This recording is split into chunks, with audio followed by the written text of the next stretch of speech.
কক্সবাজার গিয়েছিলাম ৩ দিনের জন্য। প্রথম দিনের ভিডিওতে আমি অলরেডি আপলোড করে দিয়েছি। আর আজকে হচ্ছে সেকেন্ড দিনের ভিডিও। এত বেশি ব্যস্ত হয়ে গেছি যে আমি ঠিকঠাক মতো ভিডিও পর্যন্ত এডিট করতে পারছি না। একটু দেরি হয়ে গেল ভিডিওটা আপলোড করতে। তো যাই হোক, সেকেন্ড দিনে আমরা কক্সবাজার সদর থেকে মেরিন ড্রাইভ হয়ে একদম টেকনাফ 0 পয়েন্ট পর্যন্ত গিয়েছিলাম। আর সেখানে যাওয়ার সময় আমাদের খরচ কত পড়েছে, আমরা কোথায় খাওয়া দাওয়া করেছি, টেকনাফ 0 পয়েন্টে আসলে কি আছে, আমরা কোথায় ঘুরেছি, সবকিছু এই ভিডিওতে আপনাদেরকে শেয়ার করব। হাই প্রিয়ান, আশা করছি আপনারা সবাই অনেক বেশি ভালো আছেন। যারা আমার ভিডিওগুলো নিয়মিত দেখেন তারা অবশ্যই জানেন যে আমরা ফ্যামিলি ট্যুরে গিয়েছিলাম কক্সবাজারে। তো এটা হচ্ছে আমরা কক্সবাজারে যে রিসোর্টে ছিলাম, সেখানে হিলটপ রিসোর্ট। রেডি হয়ে গাড়ির জন্য ওয়েট করছিলাম। আজকে আমাদের ভ্রমণের দ্বিতীয় দিন। আজকে আমরা যাব একদম টেকনাফের লাস্ট সীমান্ত পর্যন্ত। তার জন্য আমরা গাড়ি একটা রিজার্ভ করেছি। সকাল 9টার দিকে আমাদের রিসোর্ট থেকে রওনা দেওয়ার কথা ছিল, কিন্তু গাড়ি আস্তে আস্তে প্রায় 9:30 বেজে গেছিল। আমরা এই গাড়িটা ভাড়া নিয়েছি একদম সকাল থেকে সন্ধ্যা পর্যন্ত। আমাদেরকে এই গাড়িতে একদম সারা দিনই ঘুরাবে।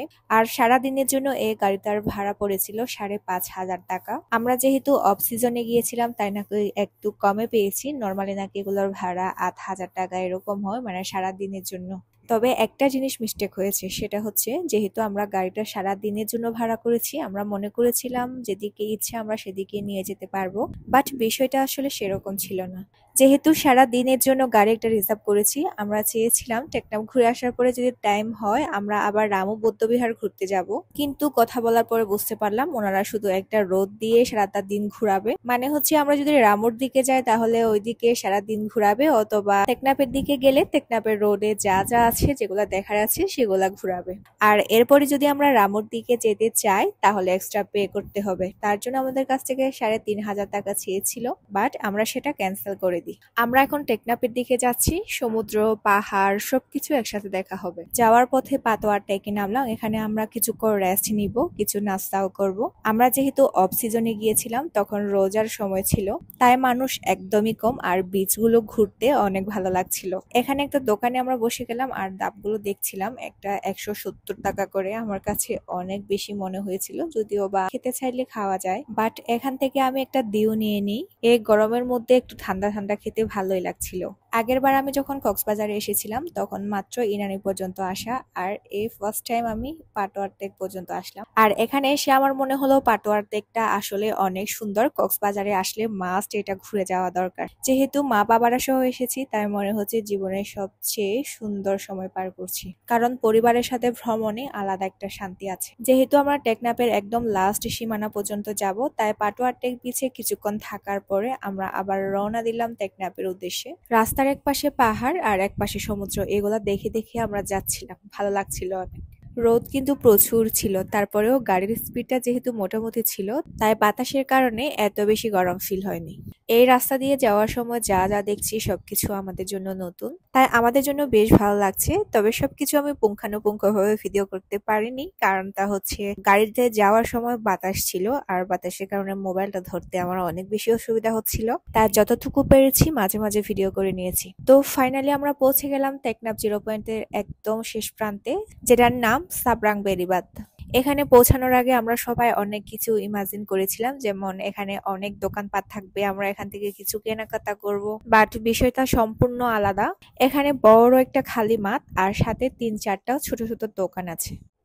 টেকনাফ 0 পয়েন্টে সাবরাং বেড়িবাঁধ পর্যন্ত এসে যা বুঝলাম সেটা হচ্ছে মেরিন ড্রাইভের সৌন্দর্য ছাড়া এখানে আসলে দেখার মতো কিছুই নেই। আমরা এর দোকানগুলোতে বসে বসে দাব খেলাম, কিছুক্ষণ রেস্ট নেই। আমাদের মতো কিন্তু অনেক গাড়িও এসেছিল এখানে দেখার জন্য, কারণ যে কোনো জিনিস না দেখা পর্যন্ত একটু দেখার আগ্রহ থাকে। আমাদেরও এরকম ছিল। হয়তোবা যদি না আসতাম মনের মধ্যে একটা খুঁতখুঁতানি থাকতো যে টেকনাফ 0 পয়েন্টে দেখতে কিরকম, ওখানে কি কি আছে।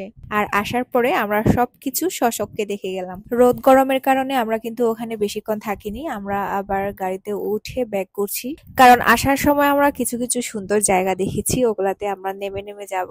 বাবার অনেক ইচ্ছা ছিল যে মাছ ধরার ট্রলার গুলো একদম সামনে থেকে দেখবে, তাই আমরা একটা জায়গায় নামলাম আর সেখানে অনেকগুলো ট্রলার আছে। একদম নিরিবিলি একটা জায়গা, এখানে তেমন মানুষও ছিল না। আর এখানে বাবাকে কয়েকটা ছবিও তুলে দিলাম আর আমি নিজেও কয়েকটা ভিডিও শুট করে নিলাম। এই জায়গাটার নাম কি ছিল আমার আসলে জানা নেই, তবে জায়গাটা কিন্তু দারুণ ছিল। বিকেল বেলায় এই জায়গাটিতে ঘুরতে আসলে বেশি ভালো লাগবে। এখানে মন মতো থাকার পরে আমরা আবার ডিরেক্ট চলে যাচ্ছি পাতুয়া টেকে, যেখানে আমরা আমাদের লাঞ্চটা করব। একটানা যেহেতু জার্নি করছি, আমাদের সবার একটু বেশি ক্ষুধা লাগছিল। পৌঁছানোর পরে আমরা বাঙালিয়ানা নামে একটা খাবারের হোটেলে খাবার অর্ডার করি। কক্সবাজারে এসে আমরা শুধু সামুদ্রিক মাছই খাচ্ছি, এখানেও মাছ ছিল আর যে কোনো 2টা ভর্তা মাস্ট থাকে। আর এই বাঙালিয়ানা খাবারের হোটেলে যেটা অনেক বেশি আমাদের সবার পছন্দ হয়েছে সেটা হচ্ছে লইট্টা মাছের ফ্রাই, অনেক বেশি মজার ছিল।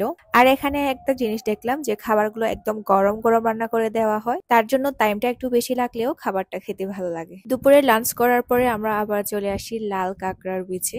এই বিচে নাকি আগে এক সময় অনেক লাল লাল কাঁকড়া দেখা যেত, কিন্তু এবারে গিয়ে আমরা লাল কাঁকড়া তো দূরের কথা, কোনো কাঁকড়াই দেখতে পাইনি। তবে এই বিচে আমি কাঁকড়া দেখতে আসিনি, আগে একবারও এখানে আসিনি, তাই ঘুরে দেখা। একদম নিরিবিলি একটা সুন্দর বিচ। আমি নেক্সট টাইম যদি কক্সবাজারে আসি তাহলে এখানে আবার মাস্ট আসবো।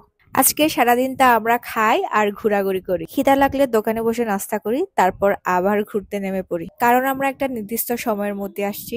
আর সেই সময়ের মধ্যে আমরা যেসব জায়গাগুলো ঘুরবো সেই জায়গাগুলো কভার করে নিতে হবে।